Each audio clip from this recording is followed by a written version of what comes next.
You're listening to Sports Medicine Weekly with Dr. Brian Cole and Steve Cashel on 670 The Score. Back here on this Saturday morning, Sports Medicine Weekly. Steve Cashel with you, along with Dr. Brian Cole, the head team physician for the Chicago Bulls. Our producer is Shane Reardon. Coordinating producer is Tracy Toro. Our website is sportsmedicineweekly.com. That's also where you can find the subject of our next topic here on Sports Medicine Weekly, Ask the Doctor. Go to sportsmedicineweekly.com, and underneath the picture of Dr. Cole and yours truly, you can click on a link. It says Ask the Doctor. Click here, and you can ask the doctor a question. Got some good ones for you. Doc, you ready? I'm ready. All right, question number one. This is from a listener asking Dr. Cole, how can I maximize fat loss while exercising? So it's a great question, and one of the more common things that we'll get asked is, should we exercise hungry or should we exercise after a meal? And there's some really interesting research that has looked at our metabolism and the effects of eating relative to when we do aerobic exercise. So some of the recent research suggests that when they compared individuals who were fed or fasting, those who were fasting and then exerted themselves in an aerobic exercise program did much better in terms of higher fat oxidation and exercise performance. So the take-home of the current research is that, look, if you got to make a decision to run or do aerobic activity relative to eating, you may want to go while you're hungry and then consume proper food, a balanced food in terms of protein and so forth, as part of your recovery, right? But don't go out there fed and satiated, as we say. Right. So that's the rule of thumb. Okay, good stuff. Question number two, kind of, again, the food issue here. Do high cholesterol foods, Dr. Cole, raise your serum cholesterol? You know, it's interesting. Not always. So, one of the challenges... Explain that, would you, serum cholesterol? Yeah, so it's your blood level of cholesterol, and there's essentially two main forms of cholesterol. There's HDLs and LDLs, and that's the sort of the weight of the cholesterol. And HDLs are generally good, and LDLs are not as good. So we want higher HDLs and lower LDLs. So it may have to be to do with the ratio rather than the total amount of cholesterol.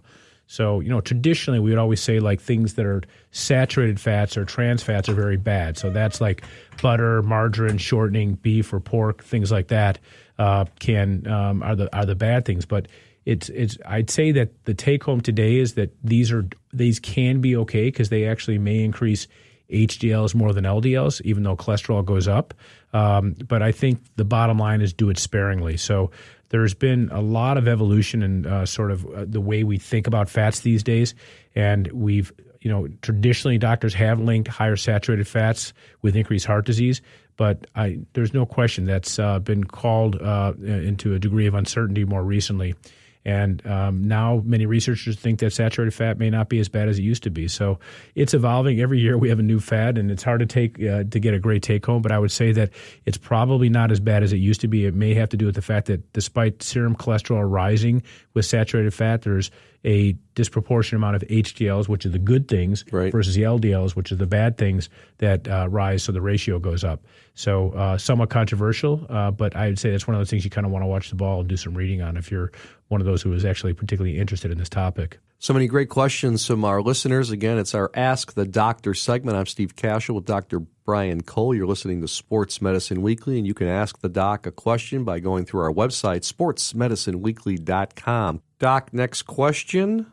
How do I ensure my workouts are productive?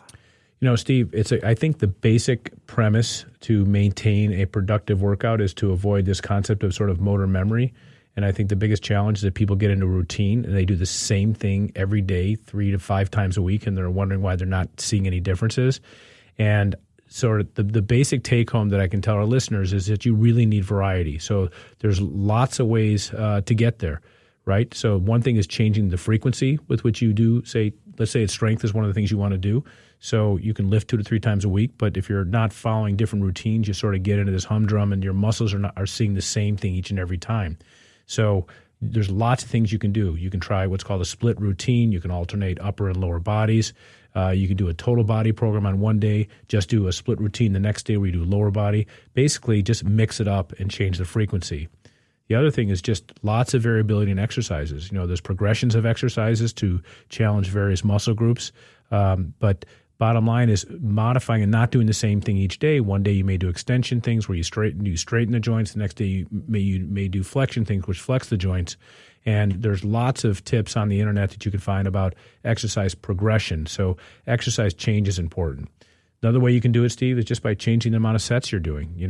You can do higher repetitions and lower weight, or you can do higher weight and lower repetitions, for example. And those are things that will differentiate between, say, endurance, where you do lots of reps with lower weight, versus mass and strength, where you do lower reps and maybe an increased number of sets with higher weight. So lots of ways to change that up. So changing your weights, changing your reps, really not getting into the same frequency and the same type of exercise over time, and changing your method of training can probably be the best thing you can do. So lots available out there in the public domain, but changing it up is really the theme of the story. You've got to confuse your muscles, right? That's right. You need muscle confusion. Absolutely. I mean, even when I was doing the my physical therapy for my shoulder after you did the surgery back in February, I remember, at MOR in Oak Brook, your great sports performance center. Those guys do such a great job with your PT, your physical therapy, but just some of the pulleys and the cords and different things, I love that because it's something I never did before. And I could tell I was gaining some, not only rehabbing my right shoulder, but I was gaining some good muscle definition in my left shoulder, some different things that I've never done before. So I like the variable workouts there. Right, absolutely. Yeah. No, the thing is, especially as we get older, our metabolism shifts dramatically. And, 40 is a big cutoff. And below 40, you can do sort of things that you'll respond to. I would tell you, metabolically, after 40, our nutrition needs change, our supplement needs change, and our response to activities change just because of our metabolism. If you think about what you do today, if you did the same thing 15, 20 years ago, your body responded completely different. So I would say these rules of thumb about muscle confusion and changing it up are even more important for us if we don't have all day to work out, right? So you want to get the most out of your 45 minutes to an hour each time you work out, and these principles are really important. All right, continuing on with our Ask the Doctor segment, Steve Cashel, Dr. Brian Cole at Sports Medicine Weekly on this Saturday morning. Here's one for you. How many steps, Doc, do I need to take each day to stay healthy? Steve, there actually is research in this area, and for some populations, the number of steps is a lot less than you think. There was a recent study that showed that older women, so these are women that are age 60 to 70, showed that the ideal number of steps per day to reduce premature death was 4,500, right? That's not that hard to get. It sounds like a lot. It's not that hard to get.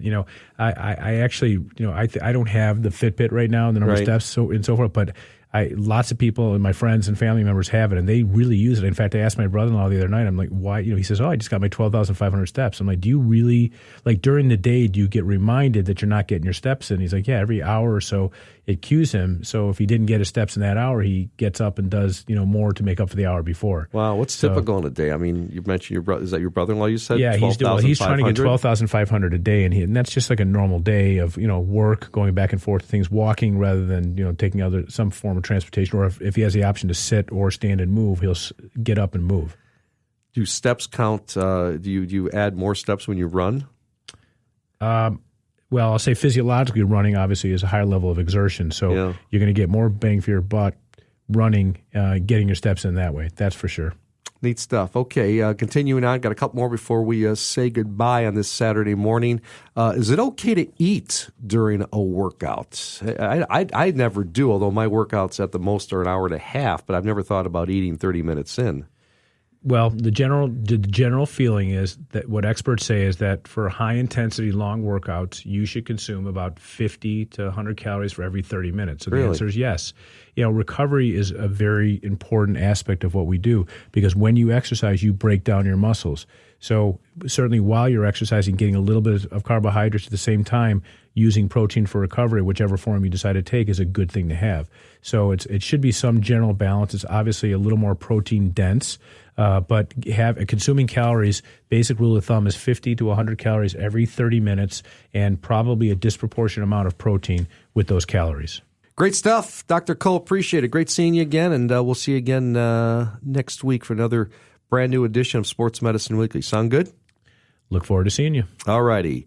Well, that's all the time we have for this edition of Sports Medicine Weekly. Many thanks again to our producer, Shane Reardon, coordinating producer, Tracy Toro. Also, many thanks to David Cole for managing our website and our business operations, as well as Samantha Smith from Midwest Orthopedics at Rush. For Dr. Brian Cole, I'm Steve Cashel. Thanks so much for listening to Sports Medicine Weekly. Don't forget our website, sportsmedicineweekly.com. Coming up next here on The Score, Early Odds with Joe Ostrowski. Talk with you again next week for a brand new edition of Sports Medicine Weekly, only on 670 The Score. You've been listening to Sports Medicine Weekly, heard every Saturday morning at 8 with Dr. Brian Cole and Steve Cashel, only on Sports Radio 670 The Score and 670thescore.com, Chicago's sports station.